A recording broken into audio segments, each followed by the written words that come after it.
Hola, ¿qué tal amigos? Bienvenidos un día más, un programa más aquí en El Espía del Telón. Hoy toca noticiero geopolítico que viene bastante cargadito de noticias. Noticias como siempre del otro lado del telón mediático para conocer la realidad geopolítica y geoeconómica en el mundo que como siempre dividimos en cuatro bloques: Europa, Asia, África y América. Así que amigos, vayamos al grano directamente y sin reparos y vamos a el bloque europeo.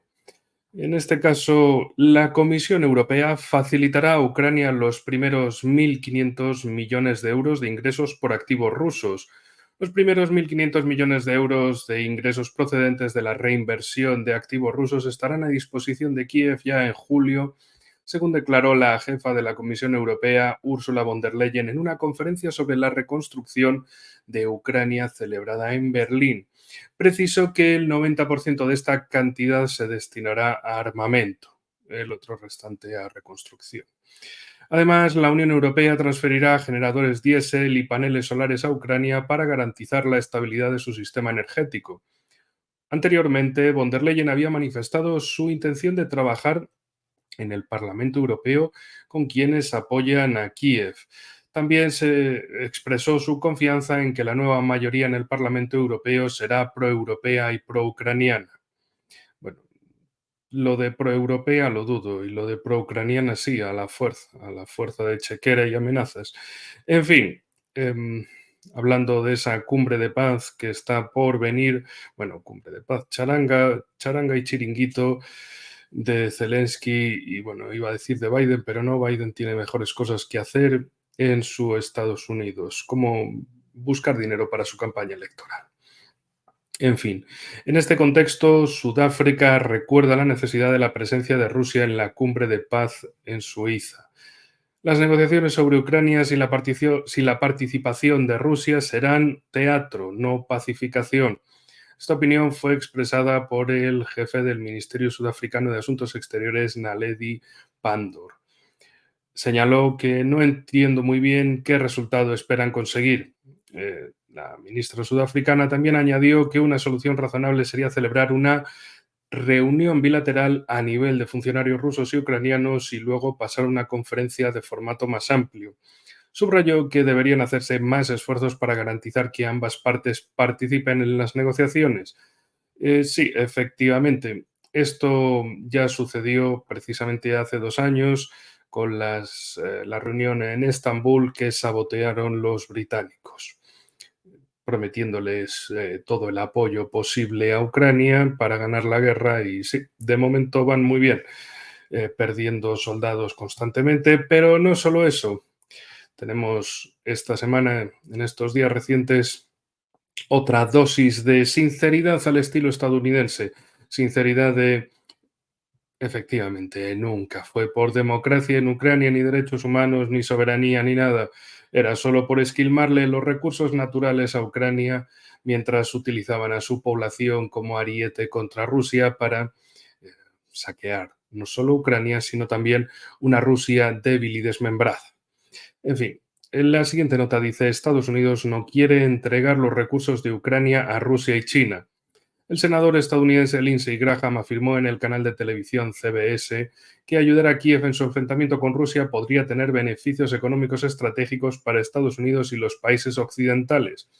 Vamos, que básicamente los recursos de Ucrania representan billones de dólares, que son una tajadita muy rica que no quieren dejársela a Rusia y China, según Lindsey Graham. Claro, eso significa que ellos quieren llevársela. Por cierto, Lindsey Graham también fue un personaje conocido por sus peticiones de invadir México para luchar contra el narcotráfico y también de cambiar deuda por territorio con respecto a Ucrania. Es decir, esa deuda impagable que le han hecho firmar a Ucrania, bueno, que la pague con territorio. Al fin y al cabo, bueno, Lindsey Graham siempre demuestra con sinceridad lo que ellos quieren, es que arda todo el mundo y que se lleven el botín de tierra saqueada. En fin. Según Graham, Estados Unidos no debería cortar la ayuda a Ucrania bajo ninguna circunstancia. Graham también apoyó el envío de instructores militares estadounidenses a Ucrania, la confiscación de activos rusos en Occidente en favor de Kiev y la inclusión de Rusia en la lista de países patrocinadores del terrorismo. En fin, cosas de los halcones de Estados Unidos. En fin, una cosa más al respecto. Ventas baratas. Ucrania venderá propiedades estatales en medio de un déficit de gasto militar. Informa el New York Times que el gobierno ucraniano planea subastar una veintena de empresas estatales en un intento por impulsar el presupuesto de Ucrania, al que le faltan 5.000 millones de dólares este año para gastos militares. Según el diario estadounidense, Ucrania tiene más de 3.000 empresas controladas por el Estado, de las cuales solo el 15% son rentables. Dado que el país no dispone actualmente de armas suficientes, hay empresarios que piden la privatización y venta de activos. Claro que sí, guapi. Las autoridades tienen previsto vender este año activos por valor de 100 millones de dólares, pero funcionarios y expertos ucranianos reconocen que, dados los riesgos que plantea el conflicto, es probable que los activos se vendan a precios más bajos. El Estado necesita dinero desesperadamente, afirmó Michael Lukashenko, representante de un bufete de abogados que ha asesorado a empresas sobre privatizaciones. Si no vendemos ahora y recaudamos dinero, pronto no habrá nada que vender. Claro que sí, guapi. Según los economistas, las privatizaciones anteriores han sido a menudo mal concebidas y han dejado grandes activos en manos de oligarcas. Los empresarios se quejan de que las empresas estatales son un caldo de cultivo para la corrupción y otras actividades ilegales. Bueno, pues ahí tienen unas cuantas noticias para darse cuenta de lo que va este asunto. Es básicamente el saqueo de Ucrania. Mientras tanto,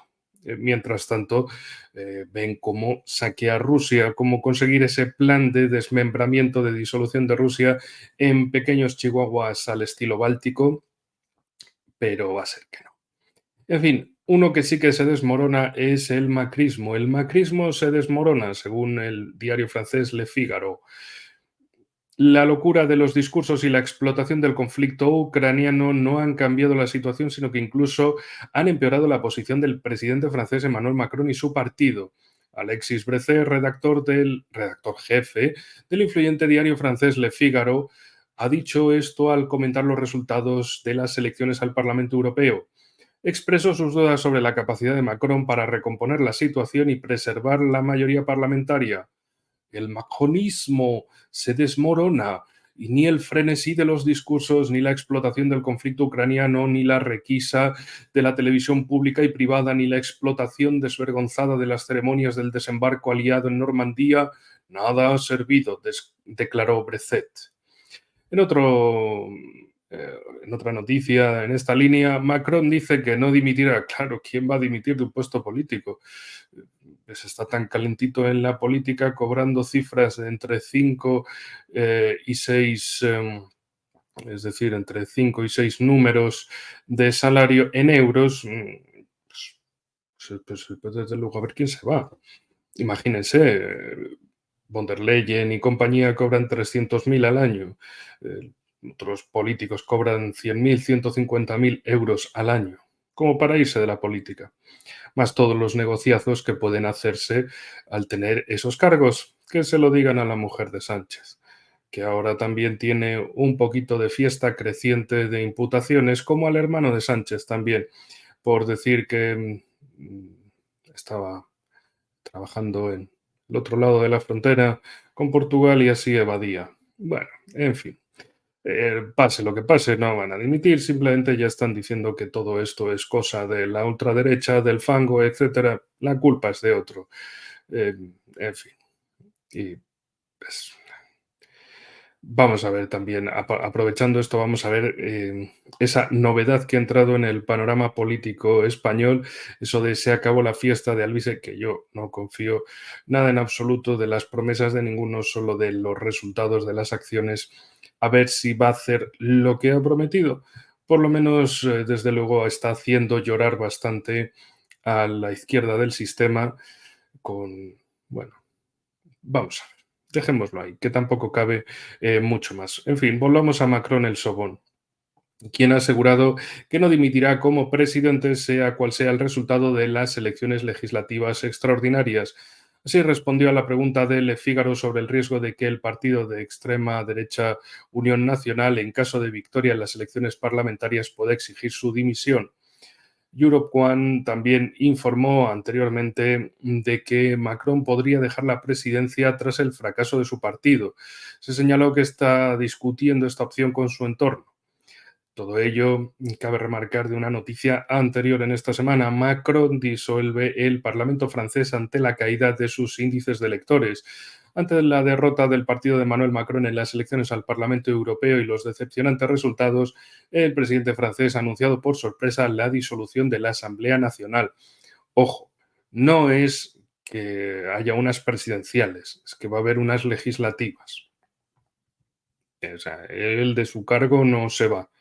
Es como Yolanda Díaz, dice que dimite, pero no dimite del cargo político, no del cargo electo, del cargo de partido me refiero, no del cargo electo. Ese no se va a ir, que se vive muy bien en la política.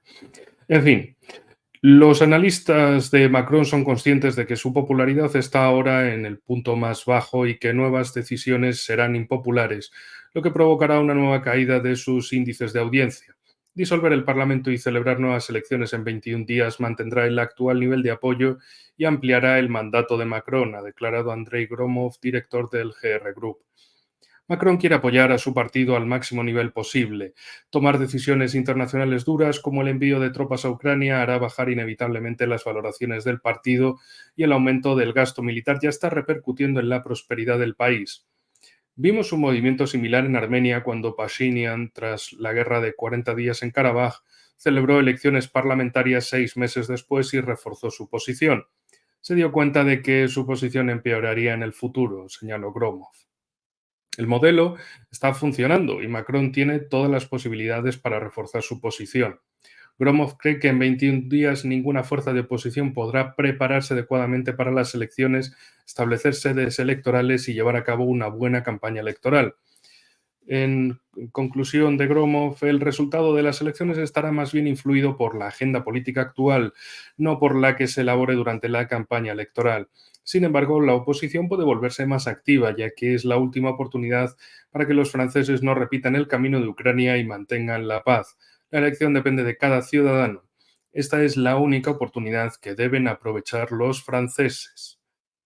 Y bueno, otras notas al respecto que también tienen que ver con la perspectiva de Rusia sobre los acontecimientos en Europa. Macron y Scholz han perdido las elecciones al Parlamento Europeo de forma estrepitosa. Vyacheslav Volodin, presidente de la Duma estatal rusa, comentando los resultados preliminares de las elecciones al Parlamento Europeo, ha dicho en su canal de Telegram que el presidente francés Emmanuel Macron y el canciller alemán Olaf Scholz se aferran al poder desde el último momento posible. De acuerdo con los datos preliminares, el Partido Socialdemócrata de Alemania del canciller Olaf Scholz quedó solo en tercer lugar con el 14,4% de los votos en las elecciones al Parlamento Europeo, mientras que el Partido Renacimiento de Emmanuel Macron en Francia está en segundo lugar con el 15,4% de los votos. En fin, también recuerda Vyacheslav que el presidente francés, por esos bajos resultados, emitió un mensaje de vídeo al pueblo francés donde anunció su decisión de disolver la Asamblea Nacional Francesa y convocar elecciones parlamentarias cuya primera vuelta se celebrará el 30 de junio. En fin, Macron también busca aliados para enviar militares a Ucrania. El presidente francés está tratando de encontrar aliados dispuestos a a unirse a la iniciativa del Elíseo de enviar instructores militares a Ucrania, según ha informado el medio Welt am Sonntag. Según el mandatario francés, la coalición se formará en un futuro próximo. Algunos aliados ya han dado su consentimiento, porque el centro está en el consentimiento. París también tiene previsto acordar la transferencia de cazas Mirage 2005 a Kiev. Al mismo tiempo, Macron subrayó que Francia no está en guerra con Rusia y desea mantener el control de la escalada, lo que es lo mismo que decir nada. En fin, Macron que te hace una cosa y te dice la contraria, pensando que los rusos serán tan tontos como sus electores. En fin, por el lado ruso, Lavrov anuncia una difícil transición hacia un nuevo orden mundial. Según el ministro ruso de Asuntos Exteriores, Sergei Lavrov, Estados Unidos y sus aliados no abandonan sus intentos por aferrarse a su esquivo dominio y frenar los procesos objetivos de formación de la multipolaridad y utilizan las herramientas económicas como armas. Ya sabemos las consecuencias que eso ha tenido. Esa instrumentalización del dólar, esa transformación del dólar en arma, ya vemos lo que ha tenido. Bueno, Lavrov dijo que la transición a un nuevo orden mundial llevará toda una época histórica y será espinosa, ya que Estados Unidos intenta frenar la formación de un orden, de un mundo multipolar más justo utilizando sanciones, mientras que el occidente colectivo no rehúye el uso de la fuerza. Mediante la presión de las sanciones y el chantaje financiero intentan influir en la elección de los modelos de desarrollo y los socios comerciales de los estados soberanos, afirmó el ministro de Asuntos Exteriores. Concretamente, cabe destacar eso de que Occidente no rehúye los métodos de fuerza de Lavrov. También, por cierto, Lavrov ha tenido otra intervención bien interesante.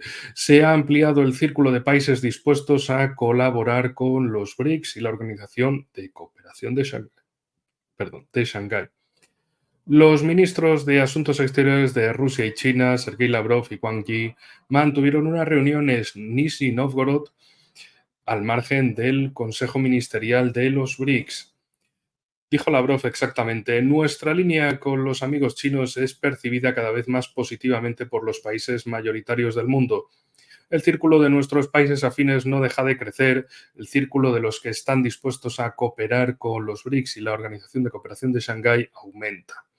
A su vez, Wang Yi señaló que la principal tarea de Rusia y China es aplicar los acuerdos concluidos al más alto nivel y promover la cooperación multinivel. De hecho, también hablando de esta reunión de los BRICS aquí en Nizhny Novgorod, que se ha celebrado en los días pasados, cabe destacar la creación de la Liga de Fundaciones BRICS Plus en el SPF, ya saben, en el marco del programa empresarial del Foro Económico Internacional de San Petersburgo, se firmó un acuerdo sobre la Liga de Fundaciones BRICS Plus en el ámbito del desarrollo de la ciencia y la educación. La Liga reúne a las principales fundaciones de los países BRICS para reforzar los lazos internacionales en apoyo de proyectos científicos y educativos. Entre los participantes figuran la Cámara de Comercio e Industria de la India, el Centro de Transferencia de Tecnología de China y otras organizaciones benéficas. Durante el foro se anunció un nuevo premio anual BRICS Plus con el nombre en inglés Future Makers, los hacedores del futuro, para apoyar a jóvenes científicos. Es decir, que como ven, no solo se trata de economía o de finanzas, también se trata de educación, ciencia y tecnología. En fin, también en este sentido, Putin anunció la creación de un sistema de pagos BRICS. El presidente Vladimir Putin declaró en el SPF de San Petersburgo que se creará un sistema de pagos independientes en el marco de los BRICS. Exactamente, dijo Putin, los BRICS están trabajando en la formación de un sistema de pagos independientes no sujeto a presiones políticas, abusos e intervención de sanciones externas. También señaló que Rusia seguirá aumentando las liquidaciones en monedas nacionales con otros países, es decir, el uso de monedas nacionales en el comercio bilateral con otros países. Eh, Por cierto, también una noticia desde el centro de Europa, una noticia desde Hungría. Occidente quiere derrotar militarmente a Rusia para enriquecerse. Los políticos occidentales partidarios de la guerra quieren derrotar a Rusia para enriquecerse, según afirma el primer ministro húngaro Viktor Orbán. Según declaró exactamente Orbán a Telex, los líderes occidentales están en pie de guerra, quieren derrotar militarmente a Rusia. Orbán subrayó que los países occidentales intentaron explotar tanto a Rusia como a Ucrania en los años 90 del pasado siglo, pero los rusos acabaron tomando cartas en el asunto y reconstruyeron todo a su gusto.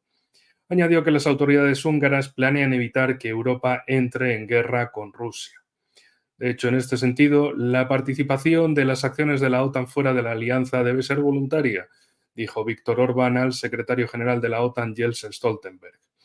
Stoltenberg lo confirmó y dijo que aceptaba la decisión de Hungría de no participar en la misión de la alianza para coordinar la asistencia a Ucrania.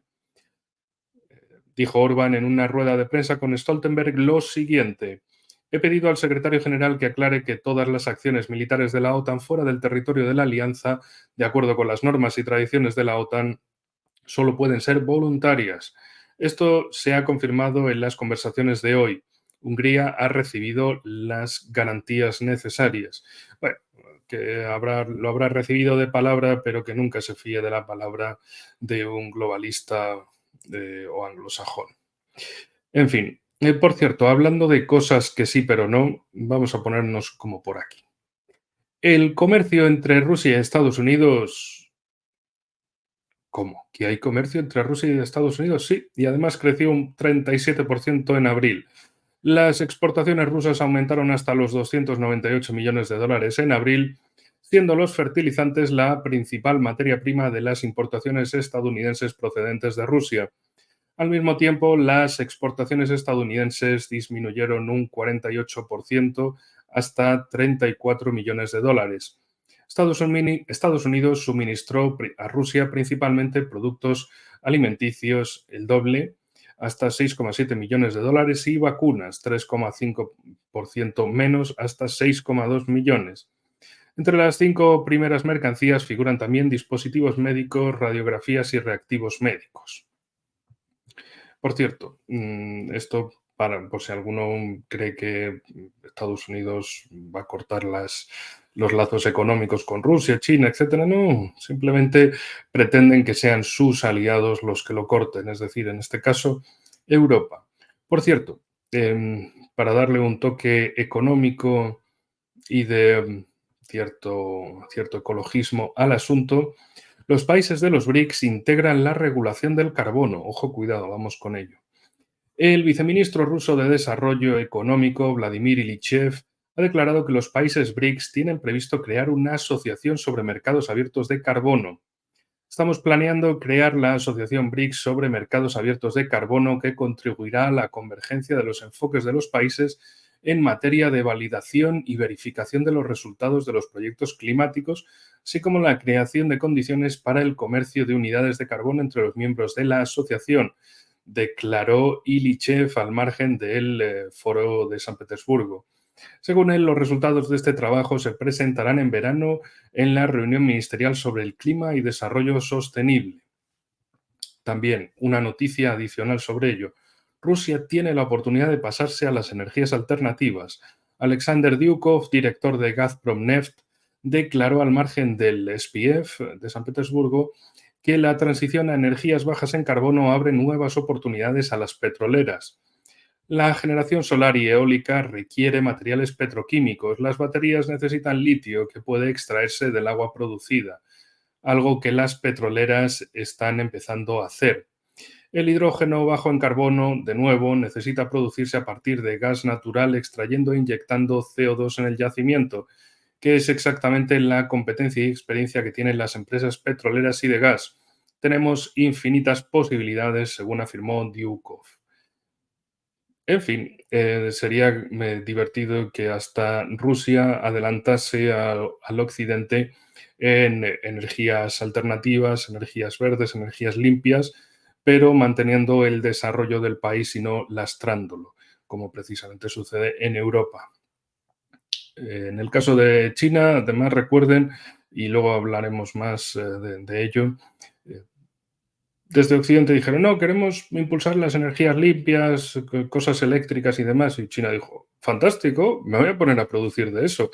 Y ahora son los que más producen, entre ellos son los que más producen vehículos eléctricos y también los que más generan electricidad con esas energías limpias, energías verdes en Europa. Es decir, que cuando chinos, bueno, y ahora también parece que rusos se ponen en ello, hasta superan por el lado bueno y no por el malo a las cosas de Occidente. Desde luego, ¿quién quiere vivir en una ciudad sucia y contaminada? Nadie. Pero una cosa es eso y otra cosa es decir, bueno, para evitar la contaminación directamente no consuman. En fin. Por cierto, una noticia que nos lleva hasta Escocia. Generadores diésel hallados en aerogeneradores escoceses. En una sorprendente revelación se descubrió que más de 70 aerogeneradores de la empresa escocesa Scottish Power funcionaban con generadores diésel según un informe del Sunday Mail británico. La revelación provino de una persona dentro de la empresa que alertó a los medios de comunicación de este fraude medioambiental. Scottish Power defendió sus acciones, alegando que tuvieron que utilizar tracción diésel para hacer funcionar los aerogeneradores debido a un fallo de la red. Sin embargo, no dieron detalles sobre la frecuencia o la cantidad de gasóleo utilizado para alimentar sus sistemas de energía renovable. Este incidente no es la primera vez que Scottish Power se enfrenta a acusaciones de encubrir infracciones medioambientales. Los parlamentarios se muestran cada vez más escépticos sobre la fiabilidad de las empresas eléctricas en la gestión de asuntos medioambientales. Este caso se suma a la creciente preocupación por el mal uso del potencial de energías renovables de Escocia y la posibilidad de que se produzcan muchas otras infracciones medioambientales no denunciadas. Y también en España, precisamente, se conocieron tiempo atrás noticias a ese respecto, que por cierto no había encendido la luz hoy, estaba sin darme cuenta de ello. En fin, la cuestión ahí, en el caso español, fue cómo compañías eléctricas propietarias de esos aerogeneradores simplemente los desconectaban para que no funcionasen a pesar de que podían estar funcionando por el viento que soplaba. Pero bueno, en fin, cosas de compañías que se dedican a mantener un precio de su producto alto, de que son capaces de manipular esos precios para seguir ganando más. Igual que también los vaciados de algunos embalses, como precisamente años atrás el embalse de Ricoballo en Zamora, donde, bueno, básicamente fue vaciado para que la empresa que lo tenía, Iberdrola, sacara más rico beneficio para sí mismos, dejando, por cierto, a decenas de pueblos de esta cuenca sin agua corriente. Pero, ¿qué más da? Que se jodan. Es que son unos pueblerinos en una esquina de España que a nadie le importa. Y así nos tratan, como gente prescindible. Pero bueno, es lo que tienen. Compañías que no funcionan por un interés nacional de ninguna manera, luego, claro, pasan cosas como esas. Y por otro lado, pues sí, como un vídeo que se había viralizado en Twitter de una ciudad china con todos sus rascacielos hiperiluminados. Y mientras tanto, algunos se preguntaban: "Oiga, y en Occidente tenemos que apagar las luces de todo mientras estos tipos gastan sin parar. Entonces, ¿dónde está el relato y dónde está la realidad? Nos dicen que tenemos que ahorrar, pero estos tipos le dan a tope con las luces como si cada día fuera Navidad. Entonces, ¿qué? Bueno, entonces, si ven a la élite que sigue viviendo totalmente despreocupada, pues eso, es que venden un producto que ni ellos mismos compran, pero esperan que la población lo compre. Y si no, pues la mejor manera es mucha presión mediática, mucha guerra cognitiva contra su propia población para que acepten sin ambajes, sin reparos, lo que les estén diciendo. Y con esto ya pasamos, hoy vamos bastante bien de tiempo, menos de media hora, y ya entramos en el bloque asiático. Em, que también me he dado cuenta, por cierto, de que las visualizaciones han bajado desde que activé la monetización y también desde que dejé de preocuparme por utilizar muchos eufemismos en las intervenciones, así que bueno, a la mierda todo. Vamos con ello. Egipto y Qatar amenazan a Hamas a petición de Estados Unidos. El Cairo y Doha amenazaron a los dirigentes de Hamas con sanciones, congelación de activos, detención o expulsión de Qatar en caso de desacuerdo con el alto el fuego en el conflicto contra Israel. Así lo informa el Wall Street Journal citando fuentes. Según el diario, las amenazas se llevaron a cabo a instancias de la administración del presidente estadounidense Joe Biden, que busca la forma de persuadir a Hamas para que llegue a un acuerdo que el anfitrión de la Casa Blanca necesita en medio de esa vorágine política. A finales de mayo, Biden anunció un nuevo proyecto de paz. Los mediadores esperan una respuesta formal de Hamas a la nueva propuesta de tregua en Gaza. Esto que viene de fuente estadounidense, del Wall Street Journal. Mientras tanto, por otro lado, lo que me encontré fue que Hamas rechaza el acuerdo propuesto por Joe Biden sobre la liberación de rehenes. El movimiento palestino Hamas ha rechazado una propuesta sobre la liberación de rehenes presentada por el presidente estadounidense Joe Biden, según ha informado Reuters citando a un funcionario israelí. El funcionario también dijo que Israel ha recibido una propuesta de Hamas a través de los mediadores Qatar y Egipto y añadió que el movimiento cambió los principales parámetros de la propuesta de Biden. Anteriormente, el asesor de comunicaciones de seguridad nacional de la Casa Blanca, John Kirby, dijo que Estados Unidos había recibido la respuesta de Hamas a la propuesta sobre un alto el fuego en Gaza y un acuerdo sobre los rehenes y que la estaban evaluando. Kirby declaró que hemos recibido la respuesta que jamás ha enviado a Qatar y a Egipto y la estamos evaluando en estos momentos, señaló durante una rueda de prensa en la que no quiso dar más detalles, salvo que para Estados Unidos era ciertamente útil recibir una respuesta de Hamas. Por cierto, durante días pasados, Bassem Naim, miembro de la oficina política de Hamas, declaró al medio ruso Sputnik que el movimiento ha respondido a los mediadores en relación con la propuesta de alto el fuego. Mientras tanto, Al Jazeera informó, citando fuentes, que la respuesta de Hamas incluye la retirada total de las tropas israelíes de la Franja de Gaza, incluyendo Rafah y la zona fronteriza con Egipto. Pero hay mucho más. Nos vamos hasta esta zona concreta. Vamos a cambiar el estilo de mapa porque Hezbollah ha atacado el grupo libanés y no precisamente de música, aunque vaya acordes están haciéndose unos y otros. Objetivos de Hezbollah esta misma mañana del 12 de junio. Objetivos atacados por fuerzas de Hezbollah contra lugares aquí en el Estado de Israel. Por un lado, la base de mando y control aéreo estratégico de Merón, situada en el Monte Merón. La fábrica militar industrial de tanques y armamento de vehículos Blasan, situada en Sasá. El cuartel general del Mando Norte de las Fuerzas de Defensa de Israel, situado en Ein Zatim.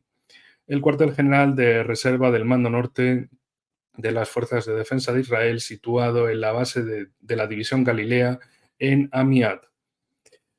Y también otra noticia adicional es que Hezbollah ha comenzado oficialmente a atacar por primera vez el puerto israelí de Haifa, aquí.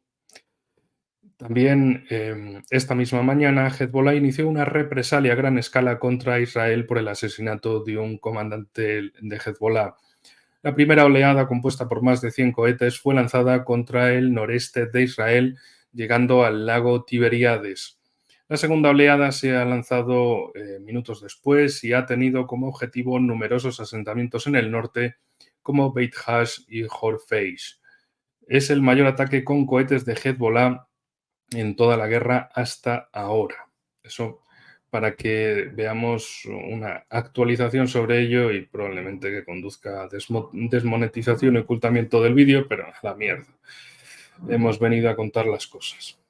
En fin, por cierto, no nos vamos muy lejos y aprovechamos para mirar el caso de India. Un experto indio explica la popularidad de los BRICS. Al margen del Foro Económico Internacional de San Petersburgo, Rishabh Sethi, presidente del Centro para la Promoción de Iniciativas Internacionales de India, afirmó que la principal razón por la que los países quieren unirse a los BRICS es que la asociación siempre ayuda a diferentes países de los rincones del mundo. Según Sethi, radica en el hecho de que la asociación siempre ayuda a naciones de diferentes partes del mundo. Pero la nota redunda en ello, precisamente. Y además, los BRICS están desempeñando ahora un papel muy importante en nuestro mundo para desarrollar un mundo multipolar, según añadió el experto en declaraciones al canal de noticias BRICS Plus. También dijo que en el año en curso ha estado muy ocupado con varios programas de apoyo a la juventud y a las nuevas empresas. Además, hubo varias sesiones sobre inteligencia artificial, mundo multipolar, clima y tecnologías médicas. Por un lado, el representante de la delegación india destacó en el foro el discurso del presidente ruso Vladimir Putin con su homólogo zimbabuense Emerson Mnangagwa. Sethi subrayó que él también dijo que ahora necesitamos apoyar a todos los países para desarrollar un mundo multipolar. Vivimos en la era digital y hoy en día no se puede hacer un control único para todo el mundo, por lo que no puede haber una unipolaridad. Eso por ahí, como nota de los BRICS. Seguimos por el sur de Asia y nos vamos. La demanda china de petróleo alcanzará su máximo antes de 2027. Según la empresa nacional Sinopec, la acelerada introducción de vehículos eléctricos en la República Popular China provocará un rápido pico en el consumo de crudo en los próximos años.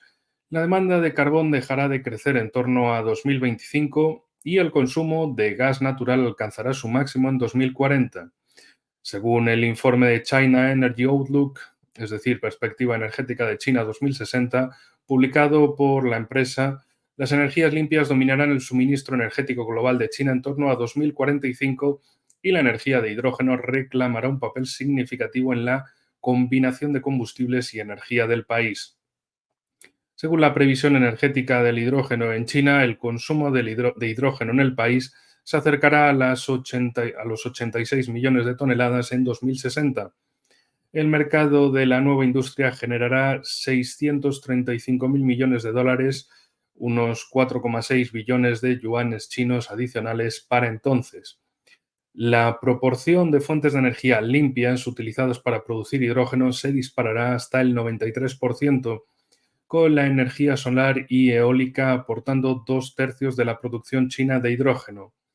Según las conclusiones de los analistas de la empresa noruega DNV, el consumo de petróleo de China se reducirá a la mitad de aquí a 2050 con un suave descenso de la demanda para satisfacer el creciente consumo de petróleo en la petroquímica, la aviación y el transporte marítimo.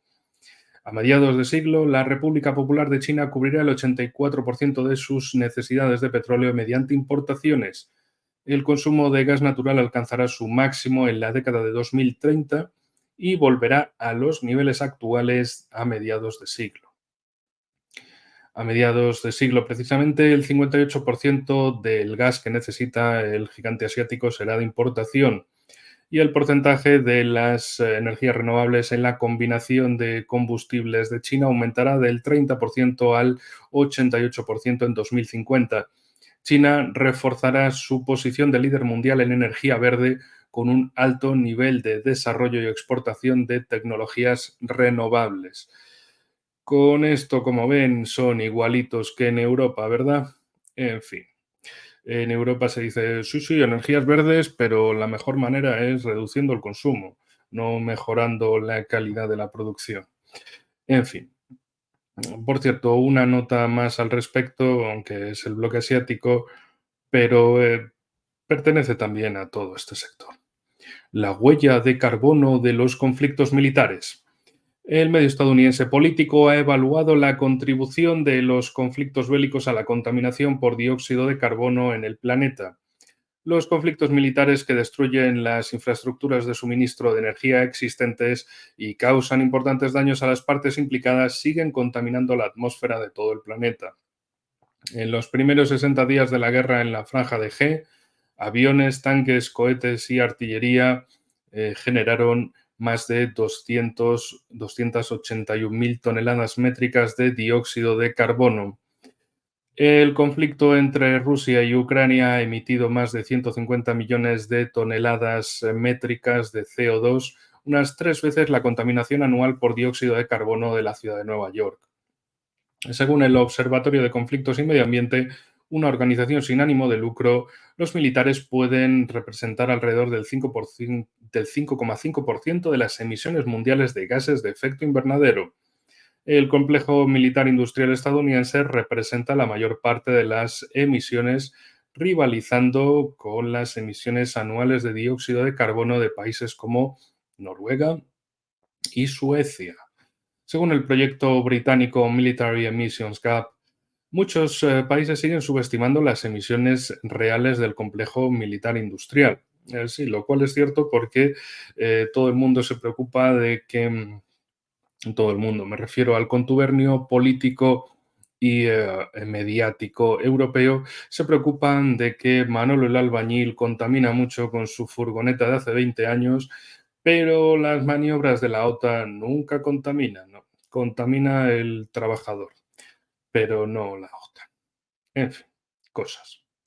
Nada, tampoco contaminan los viajes del presidente de cada país, el uso de sus coches oficiales y de todo eso. Eso no contamina. Contamina Manolo, Manolo el albañil, que va a trabajar cada mañana y se levanta más pronto que cualquier político. Y en un día trabaja más que medio parlamento junto en todo un año. En fin, cosas que pasan. Por otro lado, el líder norcoreano Kim Jong-un presume de invencibles lazos con Rusia en medio de las conversaciones sobre la visita de Putin. El líder norcoreano Kim Jong-un ha afirmado que su país es un compañero de armas invencible con Rusia en un mensaje dirigido al presidente Vladimir Putin, según ha informado este miércoles la agencia estatal KCNA, en medio de las especulaciones sobre la inminente visita de Vladimir Putin a Corea del Norte. Con motivo del Día Nacional de Rusia, es decir, hoy 12 de junio, Kim dijo que su encuentro con Putin en una instalación de lanzamiento espacial rusa el año pasado elevó los lazos de su relación estratégica centenaria. El mensaje llegó tras conocerse que Putin visitaría Corea del Norte y Vietnam en las próximas semanas. No deja de ser interesante que precisamente las sanciones estadounidenses, una de las cosas que han producido es que en Rusia les dé igual las sanciones estadounidenses a Corea del Norte porque total les han superado. Estados Unidos presume de que Rusia es el país más sancionado del mundo, pero ¿por quién? ¿Por el mundo? No, por Estados Unidos. Entonces, en ese sentido, en Rusia ya no ha habido ningún elemento liberal prooccidental que haya rechazado la reapertura e intensificación de las relaciones a todos los niveles con Corea del Norte. Porque, total, si estamos más sancionados que ellos, pues no. Eso sí, recuerden cómo el mes pasado habíamos comentado precisamente quejas por parte de Estados Unidos de que Rusia no respetaba las sanciones estadounidenses contra Corea del Norte. Y es como, chicos, ¿os habéis dado cuenta de una cosa? O sea, habéis sancionado a Rusia, habéis sancionado a Corea del Norte y os quejáis a Rusia, la sancionada Rusia, de que no respeta vuestras sanciones estadounidenses contra Corea del Norte. Es decir, sois muy tontos. No es que el médico de turno cuando nacisteis se resbalara y se caeréis al suelo y ya de esos cachiporrazos vengan estas declaraciones estúpidas. Que, o sea, hacéis un Biden cada día, una caída distinta cada día y así a ver quién funciona. Todo el día cayendo de frente. O eso, o es que son muy gasterópodos, es decir, bueno, gasterópodos o cefalópodos que caminan con la cabeza. Y claro, se la acaban dañando y no acaban pensando bien. En fin, cosas inexplicables del sistema actual, pero bueno. Seguimos con China porque estudiantes chinos expresan sus esperanzas de paz en Oriente Medio en una rara postura política. Una tradición de graduación en los institutos chinos ha dado este año un giro político poco habitual. Algunos estudiantes de último curso han expresado su solidaridad con los palestinos y su deseo de paz en Oriente Próximo. En los últimos años se ha convertido en costumbre que los medios de comunicación chinos pregunten a los estudiantes que acaban de terminar los exámenes nacionales de acceso a la universidad, conocidos como Gaokao, qué es lo que desean. Varios vídeos cortos colgados en Internet también mostraban a estudiantes expresando su apoyo a Palestina. En Douyin, un vídeo recopilatorio de los deseos de estudiantes de todo el país incluía una imagen de un estudiante que salía de un centro de exámenes el pasado domingo llevando una bandera palestina. Otro vídeo mostraba a dos estudiantes del Gaokao detenidos por guardias de seguridad tras salir de un centro de exámenes, uno con la bandera palestina y el otro con una bandera china. En fin, también me preguntaba un seguidor del canal que cuál es la posición de los talibanes de Afganistán con respecto al conflicto en la Franja de G y todo eso. Ellos, desde luego, son absolutamente pro-palestinos, con la diferencia de que bastantes problemas tienen dentro de sí mismos como para hacer algo más. Es decir, ellos tienen su propia lucha interna, que es contra el Estado Islámico en el Jorasán, y no pueden hacer ninguna otra cosa. También son países pragmáticos que dicen, oigan, sí, coincidimos en lo islámico, en lo musulmán con Gaza, pero ¿y qué pasa con los países árabes de alrededor? Especialmente Egipto, Arabia Saudí, Emiratos, Qatar, etcétera, que son Jordania. Ellos tienen muchos recursos para ayudar a los palestinos, recursos de muchas formas. Mientras tanto, Afganistán es un país que lucha por su supervivencia. En fin, hablando también de intermediarios, en vez del ISIS-K, Estados Unidos haciendo de Japón su nuevo monstruo por segunda o tercera vez en Asia-Pacífico. Estados Unidos necesita la ayuda de Japón para impulsar la producción militar, dice el embajador estadounidense. Estados Unidos necesita la ayuda de Japón para hacer frente a los retos estratégicos en Europa y Asia que están poniendo a prueba sus industrias de defensa, según ha declarado el embajador estadounidense en Japón. Rahm Emanuel dijo que nuestra estrategia de seguridad nacional exige que seamos capaces de manejar un teatro y medio, es decir, una guerra importante y otra a un nivel medio, más o menos, con Oriente Medio, Ucrania y manteniendo nuestra disuasión creíble en la región, es decir, en Asia Oriental, ya que ya se puede ver que estamos en dos más. Es decir, que quieren hacer lo posible por estar en una guerra, es decir, Ucrania, en una a medias, es decir, Oriente Medio, y mantener también esa disuasión, lo que ellos califican de disuasión, en Asia-Pacífico. Pero bueno, por su lado, porque estos días no han estado exentos de polémicas, el Ministerio de Defensa chino califica de atroz el incidente con un buque holandés. El Ministerio de Defensa de China advirtió a los Países Bajos que restringieran las acciones de sus fuerzas navales y aéreas después de que el Ministerio de Defensa de los Países Bajos dijera que aviones de combate chinos se acercaron de forma insegura a un barco holandés en el mar de China Oriental. Perdón, aquí. Deploramos enérgicamente la naturaleza atroz de las palabras y actos de la parte holandesa y hemos presentado solemnes protestas ante ellos, declaró el Ministerio de Defensa chino. Zhang Chaogang, portavoz del Ministerio de Defensa de China, dijo que la parte holandesa estaba afirmando falsamente está realizando una misión de la ONU y desplegó su fuerza en el mar y el espacio aéreo bajo la jurisdicción de otro país, creando tensión y socavando las relaciones amistosas entre los dos países. Por el otro lado, Filipinas debe prepararse ante el aumento de las amenazas externas, dice su presidente, Ferdinand Marcos Jr., quien declaró que el país debe estar preparado para cualquier eventualidad debido al aumento de las amenazas externas motivado por el aumento de la tensión en el Indo-Pacífico. La proximidad de Filipinas a Taiwán la sitúa en el área de interés de China, dijo Marcos en un discurso a las tropas en un campamento militar en la provincia de Isabela.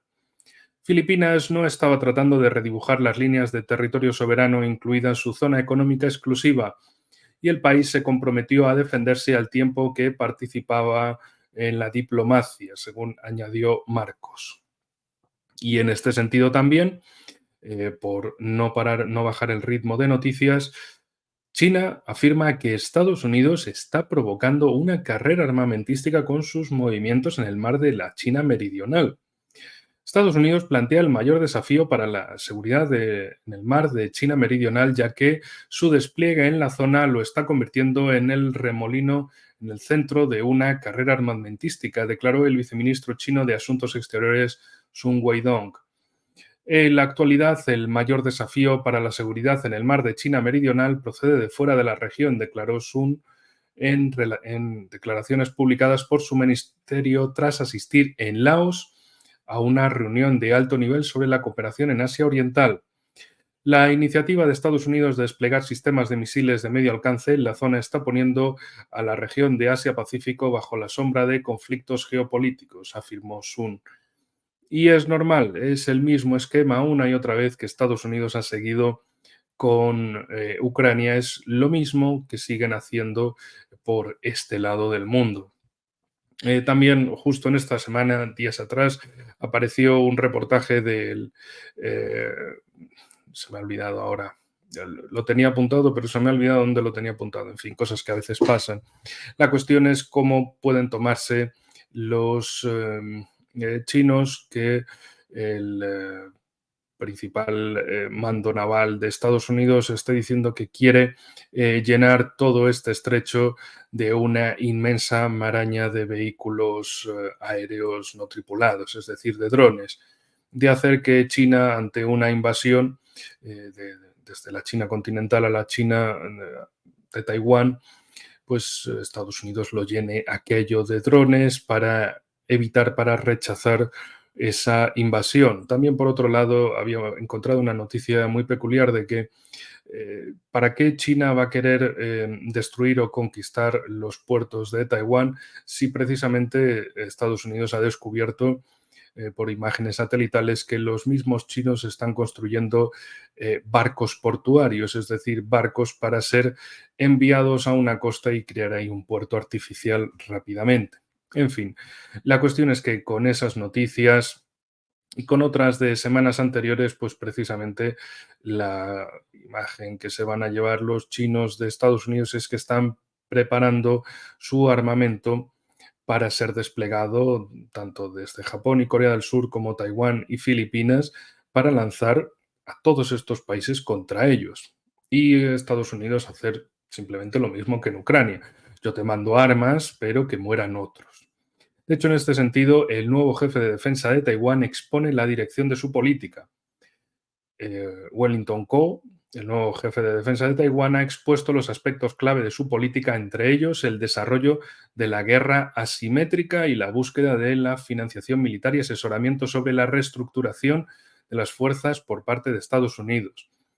En su primer informe a la Asamblea Legislativa, Wellington Koo también reconoció que las últimas declaraciones del presidente estadounidense Joe Biden sobre si Estados Unidos intervendría para defender a Taiwán en caso de ataque de Pekín indican que Washington mantiene su política de ambigüedad estratégica al respecto.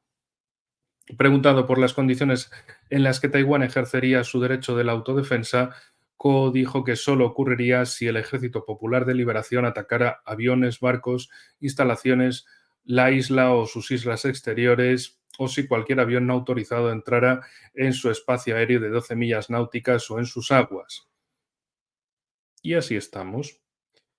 En último lugar, sobre el bloque asiático, el presidente surcoreano Yoon viaja a Asia Central para mantener conversaciones sobre energía y minerales. El presidente surcoreano Yoon Suk Yeol emprendió el pasado lunes un viaje a Asia Central para mantener conversaciones sobre el fortalecimiento de los lazos diplomáticos y la cooperación en ámbitos como la energía y los minerales, informó la oficina de Yoon, quien visitará Turkmenistán con la primera dama en visita de Estado antes de dirigirse a Kazajistán y Uzbekistán, donde firmará acuerdos y asistirá a foros empresariales según la oficina presidencial. El gobierno además tiene previsto organizar una cumbre con los líderes de los 5 países de Asia Central el próximo año en Corea del Sur. Es esa muestra de cómo, quieren acercarse a países que tienen unos recursos naturales, minerales fundamentales para un país tan sumamente industrializado como es Corea del Sur. En fin, amigos, hoy vamos bastante bien. Le estoy metiendo, la verdad, bastante prisa al asunto para que se concentre las noticias en la medida de lo posible. Y ahora vamos, por supuesto, en el tercer bloque, el africano. Rusia y Etiopía debaten su cooperación en los BRICS. El ministro ruso de Exteriores, Sergei Lavrov, y su homólogo etíope, Taye Atke-Selassie, abordaron la cooperación entre ambos países en el Consejo de Seguridad de la ONU y en los BRICS al margen de la reunión ministerial en Nizhny Novgorod.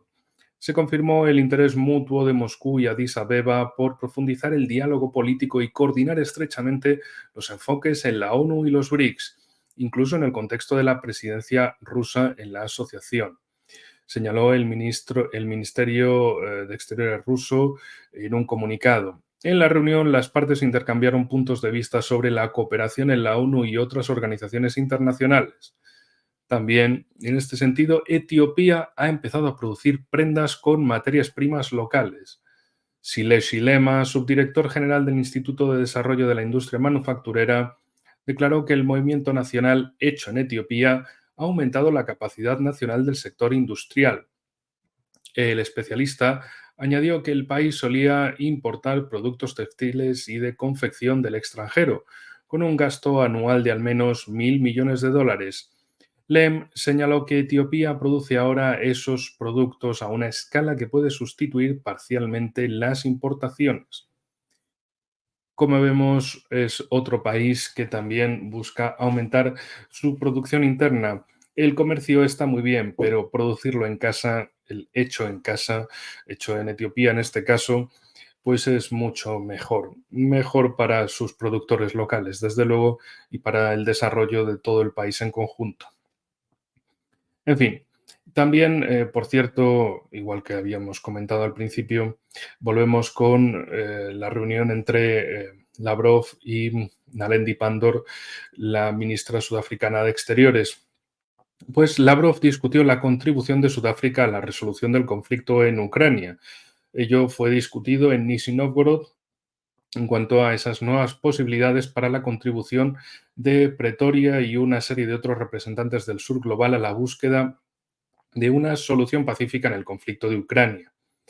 Teniendo en cuenta el entendimiento común de los orígenes y causas de la crisis en torno a Ucrania, discutieron nuevas posibilidades para la contribución de Sudáfrica y una serie de otros representantes del sur global a la búsqueda de una solución pacífica del conflicto, señaló el Ministerio de Exteriores ruso. Además, la reunión confirmó el interés mutuo en profundizar el diálogo político y centrarse en la coordinación efectiva de las acciones en la ONU, los BRICS, el G20 y otras plataformas internacionales. Por cierto, no nos vamos muy lejos del cono sur de Sudáfrica, del sur de África, porque Zimbabue quiere unirse a los BRICS. El presidente de Zimbabue, Emerson Mnangagwa, ha revelado que la cuestión de la adhesión de Zimbabue a los BRICS se trató con el presidente ruso Vladimir Putin en el encuentro individual del SPF. Sí, hablé de ello con el presidente Putin en una reunión a solas. Le informé de que ya había tratado el tema con mi hermano, el presidente sudafricano Cyril Ramaphosa. Este es nuestro empeño, afirmó el mandatario zimbabuense. También en este sentido, la Duma estatal explica por qué los países quieren unirse a los BRICS. El vicepresidente primero de la Duma estatal, Alexander Shukov, afirmó que muchos países desean unirse a la asociación porque en esta organización todos cooperan en igualdad de condiciones. Los BRICS han reunido a países que desean una cooperación mutuamente beneficiosa en igualdad, lo que ellos llaman de condiciones. Igualdad de condiciones, que los rusos pues, a veces separan las cosas y luego uno lo traduce para mantener su estilo, pero cooperación mutuamente beneficiosa en igualdad de condiciones, esforzándose por crear un mundo justo y multipolar. Esto es lo que distingue a los BRICS y creo que por eso a muchos países les gustaría convertirse en miembros de los BRICS, declaró al margen del SPF. Zhukov también añadió que el PIB combinado en paridad de poder adquisitivo de los 5 primeros países de los BRICS supera a los países del G7. Cosas que pasan. Y ahora nos vamos hasta el Sahel, empezando por aquí, por Burkina Faso. Pues los burkineses siguen luchando contra terroristas. El 9 de junio, el ejército burkinés repelió un atentado terrorista en Oudrassen. 10 terroristas fueron eliminados. Por la mañana, el grupo terrorista comenzó a asaltar las posiciones del ejército y los drones aéreos de Burkina volaron hacia ellos, de modo que los terroristas no pudieron resistir mucho tiempo y huyeron. Los terroristas que huían fueron alcanzados desde el aire. Y, en este sentido también, fin de la gira de Lavrov y Yevkurov. El ministro de Asuntos Exteriores ruso tuvo tiempo de visitar Guinea, República del Congo, República Democrática del Congo, Burkina Faso y Chad del 3 al 5 de junio. El viceministro de Defensa, por su parte, visitó Libia, Níger, Mali, Burkina Faso y Guinea Ecuatorial del 2 al 7 de junio. La combinación de diplomacia civil y militar se ha convertido en un oportuno saber hacer de la política exterior rusa. Esto se explica en gran medida no solo por el interés prioritario de la parte africana en la cooperación técnico-militar con Rusia o la presencia de agudos problemas de seguridad, especialmente en la zona del Sahel, sino también por el hecho mismo de la presencia de militares en el gobierno de varios países, según se escribe en un artículo de Regnum. Todo esto hace que sea lógico que el Ministerio de Defensa ruso participe junto con el Ministerio de Asuntos Exteriores y otros ministerios relevantes en la construcción de las relaciones ruso-africanas. Y nos vamos aquí al lado, a Níger. Níger, un país que está dispuesto a acoger una base militar rusa de pleno derecho en su territorio. Así lo declaró en una entrevista a Izvestia el cónsul honorario de la Federación Rusa en Níger, Ado Iro. Señaló exactamente: no podemos permitirnos decir que la situación de seguridad ha mejorado. Nuestro Estado está haciendo todo lo posible para reducir al menos el número de atentados terroristas. Estamos interesados en una base militar rusa de pleno derecho. Estamos dispuestos a recibirla. Como continuación, Estados Unidos ha comenzado a retirar tropas de Níger. Representantes de Estados Unidos y del Consejo Militar de Níger han anunciado que 269 soldados estadounidenses ya han abandonado el país. Según un comunicado emitido con ocasión de una ceremonia en la base militar de Niamey, la retirada es el inicio oficial del proceso. A partir de ahora, 946 tropas estadounidenses permanecen en Níger. Y una nota más al respecto: Estados Unidos se retira de Níger. La retirada comenzó ayer, según informa Freak Media, en una declaración del coronel Mamane Sani Kiau, jefe del Estado Mayor de las Fuerzas Terrestres de la República Nigerina. El ejército estadounidense tiene hasta el 15 de septiembre para despejar el país de su presencia. ¿Qué se puede decir al respecto? En fin, ya lo saben. Como Rusia ha seguido incrementando su presencia en África precisamente por su capacidad para arreglar problemas internos de estos países, y de que incluso aquellas tropas que van, tropas de Wagner, que al final no son algo más que una compañía militar privada, es una compañía militar privada rusa. Y también son esos militares privados los que hasta arriesgan sus vidas por el cumplimiento de sus tareas de seguridad en estos países. Por ello, generan esa confianza en los países, una confianza que también viene dada por el hecho de que Rusia es un gigante productor de recursos naturales y que ellos lo producen por sí mismos. No necesitan ir a África para saquearlos porque en su país de origen no los haya. Lo hay, y además en grandísimas cantidades. Lo hacen por un enemigo común también, precisamente con Estados Unidos y el, digamos, bloque europeo, que se dedican a hacer contra África lo mismo que intentan contra Rusia, de modo que se convierten en un enemigo común, y esto lleva a que ellos sean amigos comunes, es decir, Rusia-África. En fin, siguiendo con estas noticias, una delegación de República Centroafricana llegó a Kazán. El ministro de Educación Nacional de la República Centroafricana, Aurelien Simplice Congbele Cingas, y el ministro de Enseñanza Superior, Investigación Científica e Innovación Tecnológica, el profesor Jean-Laurent Cisa Magale, llegaron a Kazán para participar en el segundo foro de ministros de Educación. La cooperación de Rusia con la República Centroafricana en el ámbito de la educación y la formación de personal profesional es una de las prioridades de la política exterior de nuestro país, señaló la embajada rusa.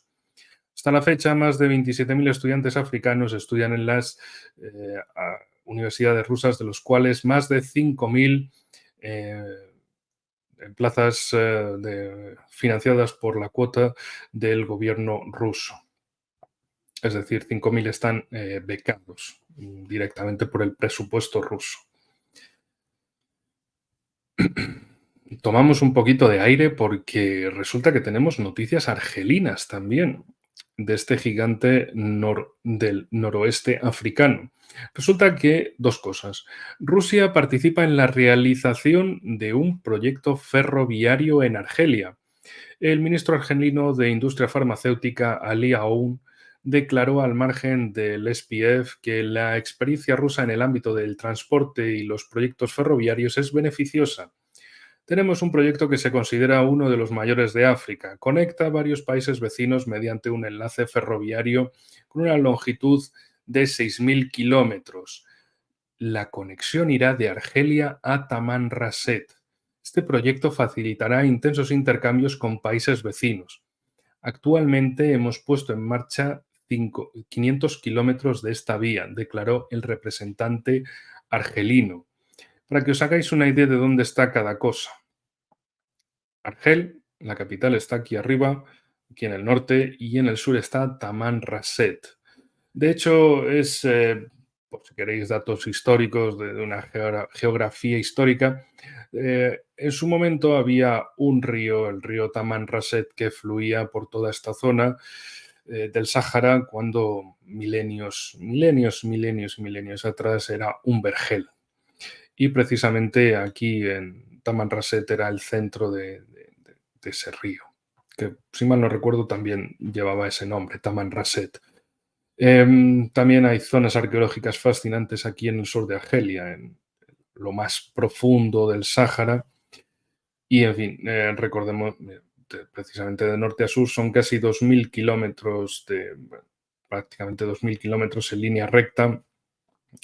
Es que pensemos que mirando desde las costas españolas tenemos Argelia y de Argelia se llega por vía terrestre, bueno, a Túnez, a Libia, a Níger, a Mali, a Mauritania, al Sáhara Occidental y a Marruecos. Es decir, es un país gigantesco. Desde un punto de vista de una geopolítica realista desde España, debería ser el socio clave de España en África, por lo menos en el África norte y sahariana. Pero no, se ha elegido el camino del sufrimiento con el sometimiento a Marruecos y eh, y a todos los intereses estadounidenses y franceses en la región. Pero vale, bien. También en paralelo, Argelia ha empezado a producir aceite de girasol. Cevital Argelia ha producido su primer litro de aceite de girasol íntegramente argelino. La empresa ha conseguido diversificar sus fuentes de abastecimiento y satisfacer las necesidades del mercado local. El país compra y consume anualmente unos 18 millones de toneladas de aceite comestible, de aceite para personas, de las que entre el 15 y el 20% se importan desde Rusia. A partir de 2023, las importaciones de aceite desde Rusia se multiplicaron por 5 en los últimos 5 años, precisamente. Es decir, tenemos un país como Rusia que, esperen que está ese dichoso puntito ahí que no me gustaba verlo. Es decir, tenemos que Argelia y Rusia son socios clave en la región y España, en el caso concreto, por la parte que me toca, rechaza esas relaciones con Argelia porque dicen que no quieren tener tratos con países relacionados con Rusia. Pero mientras tanto, los argelinos a crecer y España a decrecer. Un éxito de gestión. Hablando de éxitos de gestión, nos vamos hasta Mauritania, quien ha adquirido armamento. La oficina de prensa de la presidencia del país ha declarado que el ejército mauritano ha adquirido por primera vez aviones no tripulados, lo cual está en consonancia con la rápida evolución del armamento en el mundo. Sin embargo, aún no se han revelado el número de nuevas armas, sus características ni el país donde se han adquirido. El presidente mauritano Muhammad Ould Cheikh Al-Ghazouani visitó una de las bases militares del país donde inspeccionó muestras de material militar. El mandatario señaló que Mauritania dispone ahora de modernos vehículos blindados, artillería de campaña, medios antitanque, de defensa antiaérea y guerra radioelectrónica, así como de drones aéreos de reconocimiento y ataque de gran eficacia. Recuerden que precisamente Mauritania es uno de los países agraciados por la bendición de la OTAN en África. Desde el punto de vista comparativo, quieren que sea una especie de Colombia en África, bueno, aparte de Marruecos, claro, que básicamente toda esta cornisa noroccidental de África, es decir, todo esto esté en manos de socios estadounidenses, de la OTAN, básicamente, y que sirva para cortar cualquier influencia que no sean ellos. En fin. También una noticia trágica: falleció el vicepresidente de Malawi, este país tan pequeñito del sur de África. El gobierno del país africano informó de que el político falleció en un accidente aéreo. El avión de Saulos Chilima desapareció del radar poco después de despegar. Anteriormente se había informado de que el vuelo en el que viajaba el vicepresidente desapareció de las pantallas de radar tras su salida y, según algunos informes, había otras 9 personas en el avión. El- en fin, a veces pasan estas tragedias como precisamente la que aconteció en Irán hace unas semanas. Por otro lado, países africanos esperan la ayuda de Rusia en la lucha contra el terrorismo. En el Foro Económico Internacional de San Petersburgo, representantes de la Cámara Panafricana de Comercio e Industria afirmaron que Occidente no ha ayudado a resolver los problemas de terrorismo en África. Por ello, la creciente frustración con Occidente ha llevado a algunos países africanos a dirigirse hacia Rusia, que se ha mostrado más dispuesta a proporcionar ayuda militar y de seguridad. La nueva dinámica indica un cambio radical en las relaciones entre África y Rusia. Mientras que Occidente ha sido considerado tradicionalmente el principal socio del continente, Rusia llena ahora el vacío dejado por Occidente, que se percibe como indiferente a los problemas a los que se enfrenta África. Estos cambios en las relaciones de los países africanos demuestran que buscan nuevos socios para garantizar su seguridad y estabilidad. Por ejemplo, Chad está considerando la posibilidad de firmar contratos militares con Moscú. También, siguiendo con esto, Rusia y Sudán explorarán en busca de oro. El Ministerio de Minerales de Sudán firmó un acuerdo de concesión con la empresa Sarubiesh Geologia para la exploración de oro y minerales asociados en el bloque NSA-24. La ceremonia de firma tuvo lugar al margen del SPF en San Petersburgo, y el ministro sudanés de Minerales, Muhammad Bashir Abdallah, declaró la importancia de la cooperación y las formas de fortalecer las relaciones entre los dos países a través de un comité ministerial conjunto sudanés y ruso para implementar proyectos valiosos que sirvan a los intereses económicos de los dos países. Dios mío, estoy hablando demasiado rápido y se me traba la lengua. En fin, tenemos más acuerdos importantes entre esa compañía minera rusa y el mismo gobierno sudanés para explorar en busca de oro. Un oro que los países como precisamente Rusia y China siguen acumulando en grandísimas cantidades, porque la previsión es que la futura moneda común que vaya a haber, o en fin, un retorno tal vez a un patrón oro, que las monedas estén respaldadas por algo exacto, por materias primas en general y también tal vez por el oro, como una reserva de valor absolutamente necesaria para los países, que no sea el dinero fiat, el dinero basado en confiar en que el sistema funciona, en que el sistema del dólar funciona en todo el mundo, sino confiar en que hay algo tangible que respalde la moneda, no solo confianza en el sistema. Por otro lado, la Duma estatal nombró las razones principales de los problemas del agua en África. Y con esto cerramos ya el bloque africano. En el Foro Económico Internacional de San Petersburgo, durante la sesión "El agua es más preciosa que el oro", el diputado de la Duma estatal rusa, Nikolai Novichok, afirmó que que África dispone de buenos recursos hídricos, especialmente en las zonas ecuatorial y tropical. Sin embargo, hay 3 problemas importantes que siguen sin resolverse: la concentración de los recursos hídricos en una parte de África y su déficit en otras, tecnologías para purificar el agua y garantizar su suministro al consumidor, disponibilidad de agua limpia para los ciudadanos de a pie. El diputado añadió que Rusia está dispuesta a cooperar con los países africanos. Bueno, pues ahí tienen la respuesta de por qué cada vez crecen más las relaciones entre Rusia y África. Y ahora, amigos, vamos rápidamente con el bloque americano, que empieza por Venezuela. Venezuela planea unirse a los BRICS en 2024, ya mismo. El ministro de Relaciones Exteriores, Iván Gil Pinto, dijo que la posición política de Venezuela coincide con los principios de los BRICS en la construcción de un nuevo orden mundial. Dijo exactamente: estamos trabajando para que Venezuela esté representada en todos los eventos de los BRICS y esperamos ingresar formalmente a los BRICS este año. Pinto enfatizó que la República tiene las mayores reservas de petróleo y gas y una ubicación geopolítica envidiable. Y lo más importante, una posición política firme y plenamente alineada con los principios de la asociación. Desde luego, Venezuela es tanto Suramérica como el Caribe. Es una posición absolutamente fundamental. No es que esté o en un lado o en otro, es que tiene esa salida al Caribe, puede ser esa puerta del Caribe y también esa puerta de Suramérica. En fin, yéndonos un poco más al sur, vamos hasta Bolivia. La economía de Bolivia crecerá a expensas de los países BRICS, según Arce.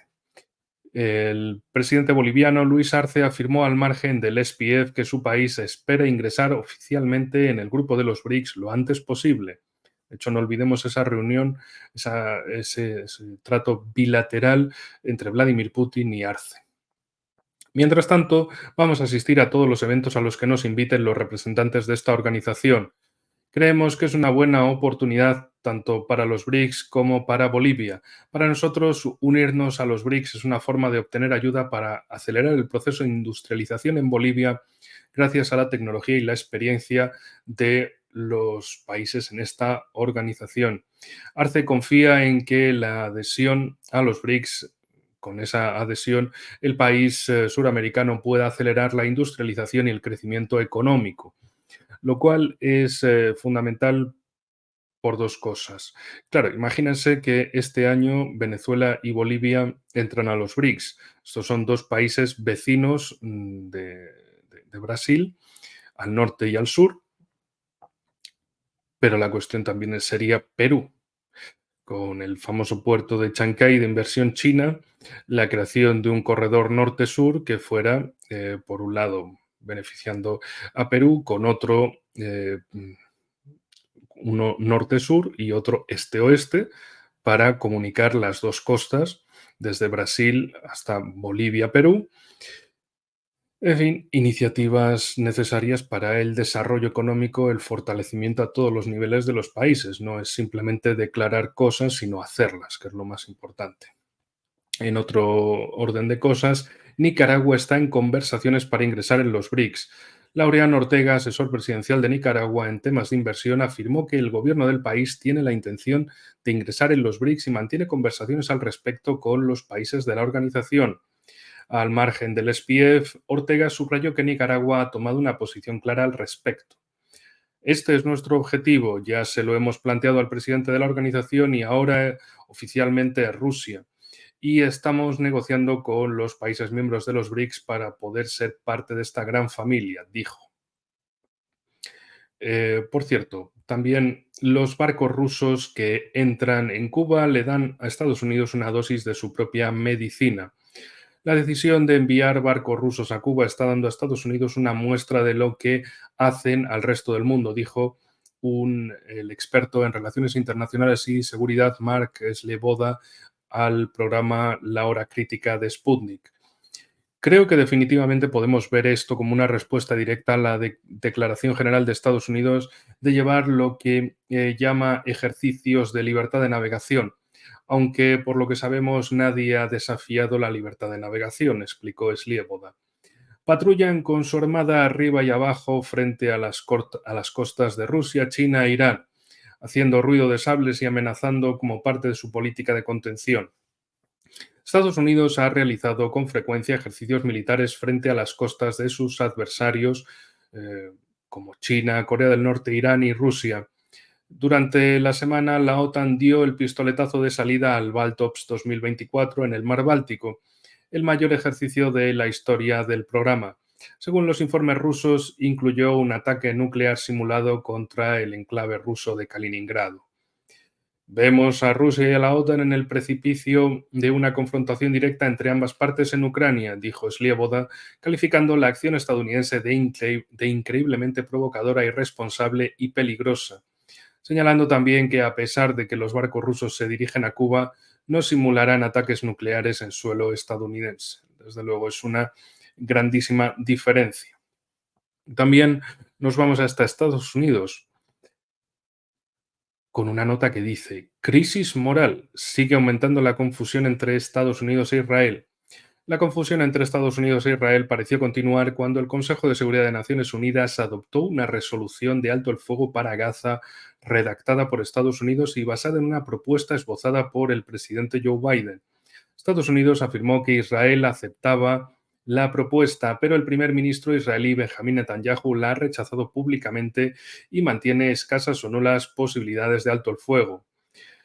Eh, por un lado, la Organización de Naciones Unidas ha aprobado esta resolución. Estados Unidos dice que Israel la apoya, Israel dice que no la apoya, dijo Radhika Deasi, autora y profesora del Departamento de Estudios Políticos y directora del Grupo de Investigación de Economía Geopolítica de la Universidad de Manitoba, en Winnipeg, en una conversación con la hora crítica de Sputnik.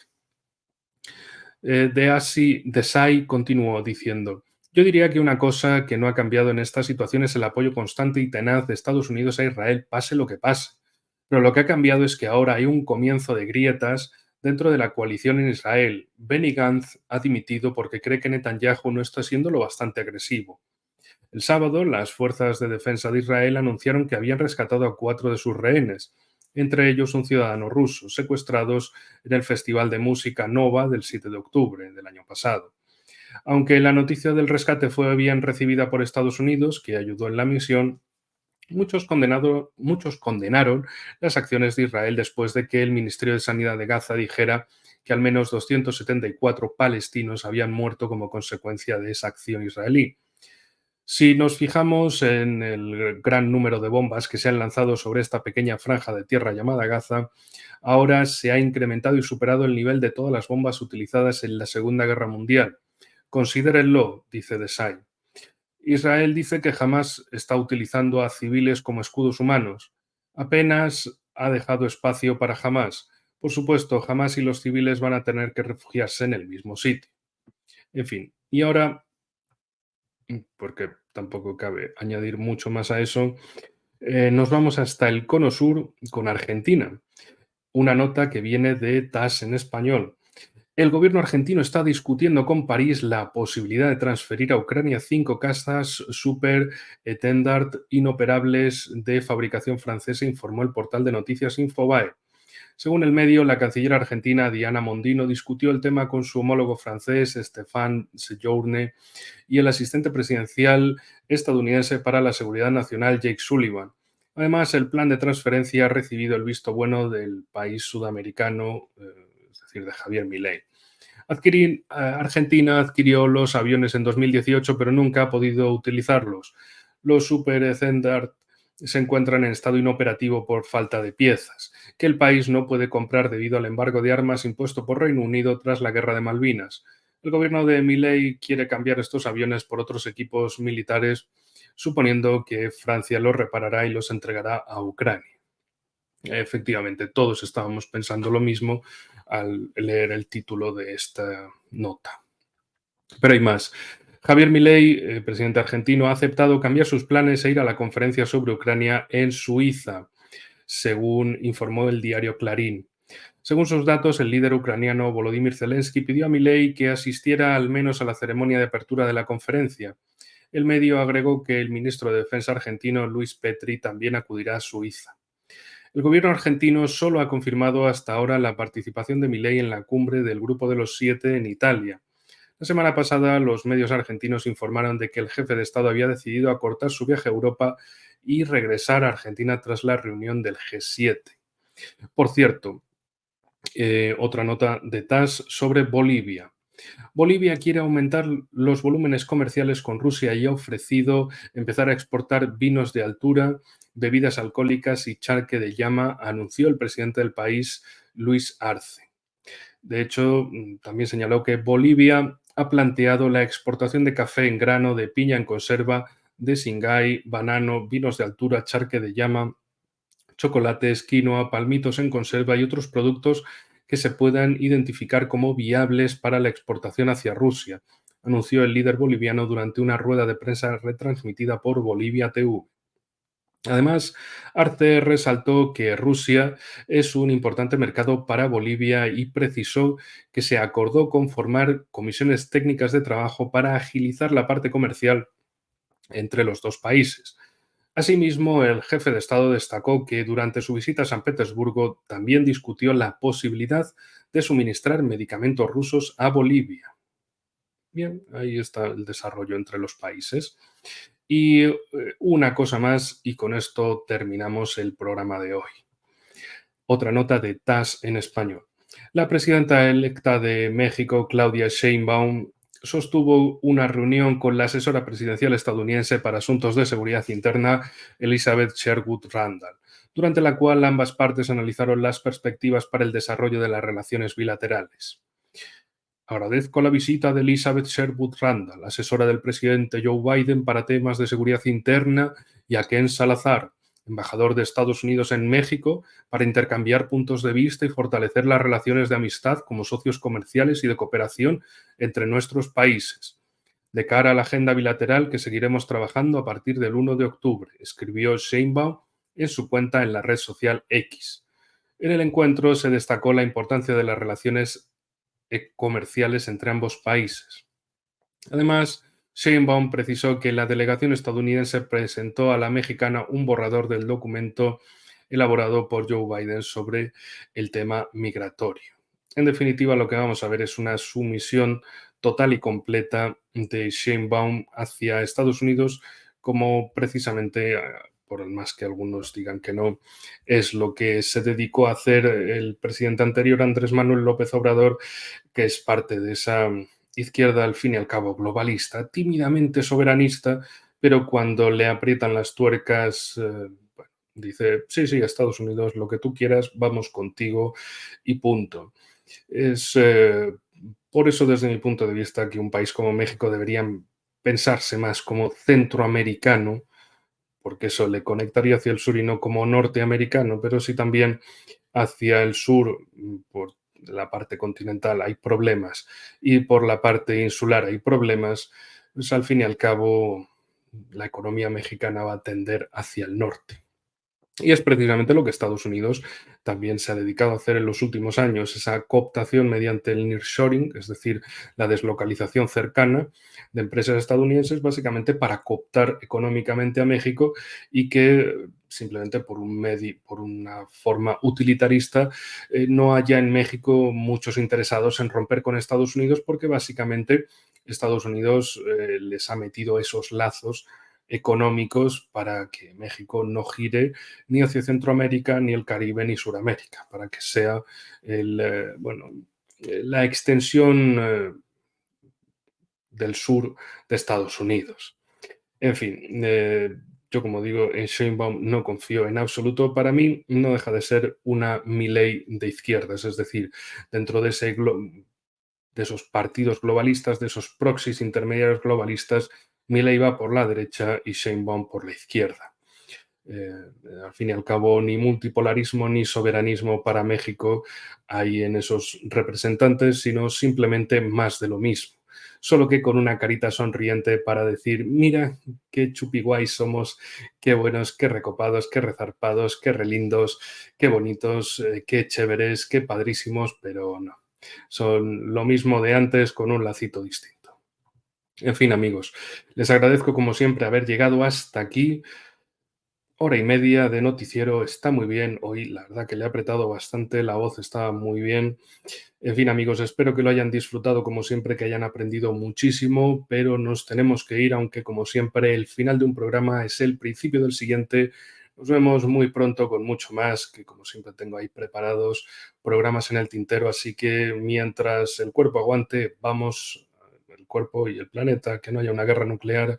Así que, en fin, como siempre, cuídense mucho y nos vemos muy pronto más y mejor.